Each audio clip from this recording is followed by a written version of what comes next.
Throughout history, civilizations have risen to remarkable heights, only to fade away over time. The pattern repeats across centuries and continents. Understanding why this happens requires looking beyond dramatic events to examine the slower forces that erode civilizations from within. No civilization collapses overnight. Decline is almost always a gradual process, built from accumulating pressures that compound over generations. By the time the signs become obvious, the underlying damage is often already severe. Environmental pressures play a central role in many cases of decline. Civilizations depend on stable access to water, fertile soil, and timber. When populations grow, demand increases. Farmland becomes overworked. Forests shrink. Water sources grow scarce. These changes happen slowly, making them easy to overlook until the consequences become unavoidable. Historians point to the classic Maya civilization as an example. Between the 6th and 9th centuries, many Maya cities experienced sharp decline. Evidence indicates that prolonged droughts coincided with this period.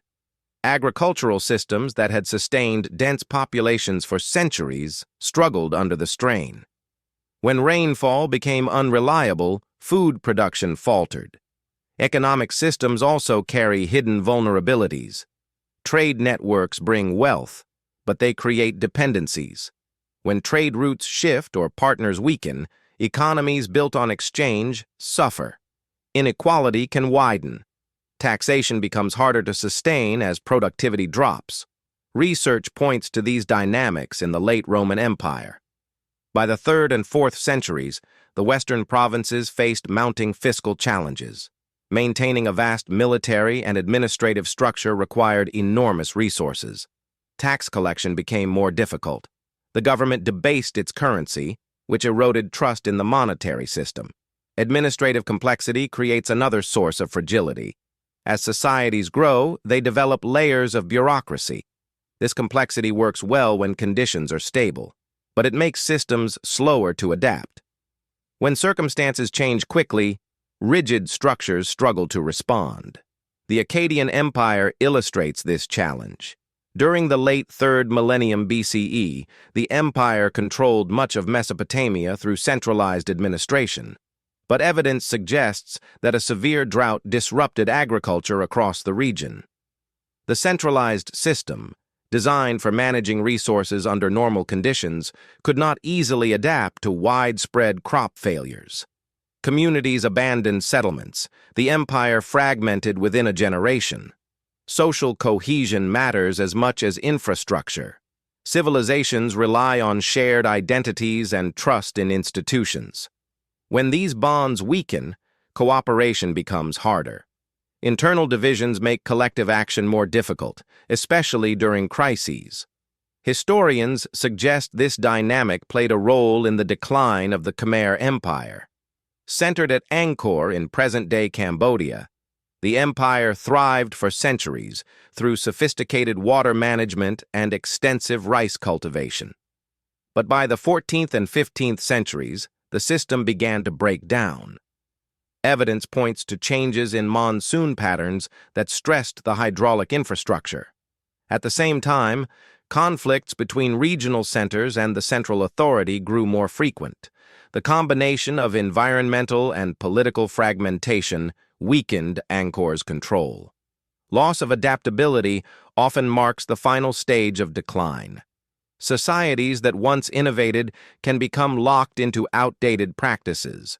Leaders cling to strategies that worked in the past, even when circumstances have changed.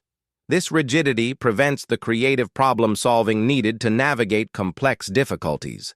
The collapse of Bronze Age civilizations around 1200 BCE offers a stark example.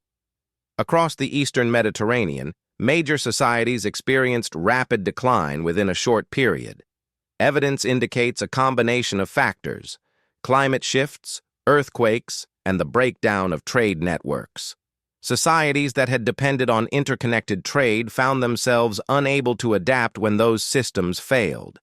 It is worth noting that the concept of collapse itself can be misleading.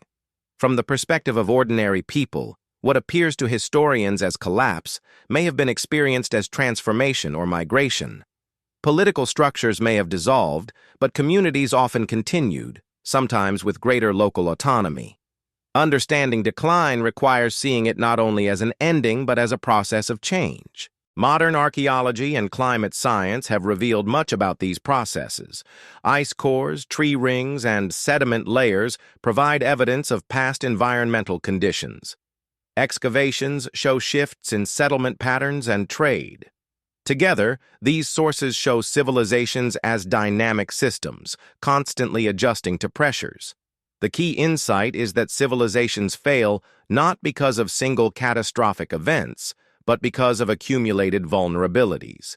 A drought becomes dangerous when soil is already degraded.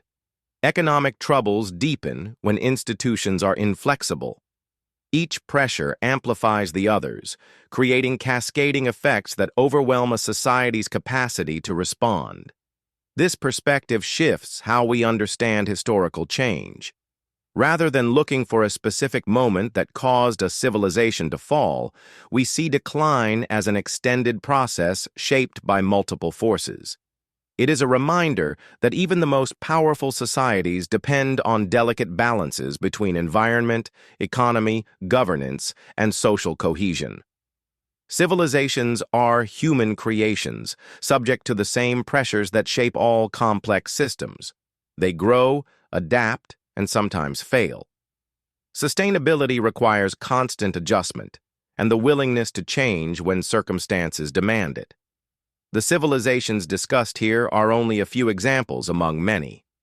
From the Indus Valley cities to ancient Mesopotamia, the archaeological record shows that rise and decline are fundamental parts of the human story.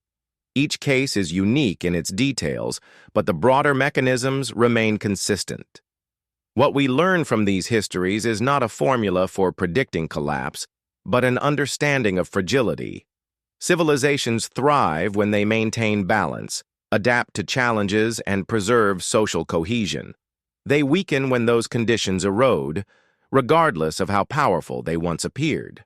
In the end, the decline of civilizations unfolds gradually, shaped by environmental limits, economic pressures, administrative challenges, and the erosion of social bonds.